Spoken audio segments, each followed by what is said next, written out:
ನಮಸ್ಕಾರ ಟೆನ್ಷನ್ ಎಟ್ 9 ಗೆ ಸ್ವಾಗತ. ನಾನು ಸಬಾ ಹಕೀಂ. ಪ್ರಮುಖ ಸುದ್ದಿಗಳನ್ನು ನೋಡೋಣ. ಮೊದಲಿಗೆ ಹೆಡ್ಲೈನ್ಸ್. ಬಿಜೆಪಿ ಶಿಸ್ತು ಸಮಿತಿ ಶೋಕಾಸ್ ನೋಟಿಸ್ಗೆ ಉತ್ತರಿಸಲು 5 ಮಂದಿಗೂ ಡೆಡ್ಲೈನ್. ಇಂದೇ ಕೊನೆಯ ದಿನ ಆಗೋದ್ರಿಂದ ಉತ್ತರಿಸ್ತಾರಾ ಇಲ್ವಾ ಅನ್ನೋ ಕುತೂಹಲ. ರೇಣುಕಾಚಾರ್ಯ, ಕಟ್ಟಾ ಸುಬ್ರಹ್ಮಣ್ಯ ನಾಯ್ಡು, ಎಸ್ಟಿ ಸೋಮಶೇಖರ್, ಶಿವರಾಮ್ ಹೆಬ್ಬಾರ್ ನಡೆ ಮೇಲೆ ಎಲ್ಲರ ಕಣ್ಣು.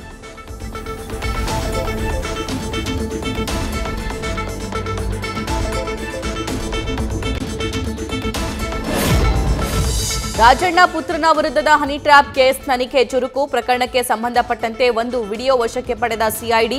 ರಾಜಣ್ಣ ನೀಡಿದ ಸ್ಕ್ರೀನ್ ರೆಕಾರ್ಡರ್ ವಿಡಿಯೋದ ಮೂಲ ಕೆದಕ್ತಾ ಇರೋ ತನಿಖಾಧಿಕಾರಿಗಳು.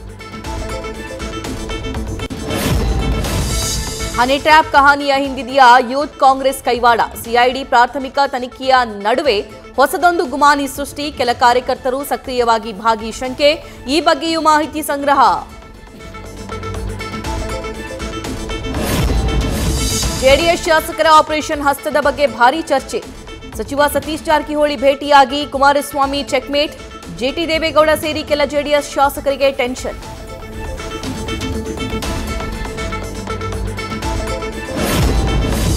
ಬೆಂಗಳೂರಲ್ಲಿ ಪತ್ನಿಯನ್ನ ಕೊಂದು ಸೂಟ್ಕೇಸ್ಗೆ ತುಂಬಿದ ಪತಿ. ಪುಣೆಯಲ್ಲಿ ಆರೋಪಿ ಬಂಧಿಸಿ ರಾಜ್ಯಕ್ಕೆ ಕರೆತರೋ ಪ್ರಕ್ರಿಯೆ ಶುರು. ಇತ್ತ ಗೌರಿ ಮೃತ ಮರಣೋತ್ತರ ಪರೀಕ್ಷೆಗೆ ತಯಾರಿ.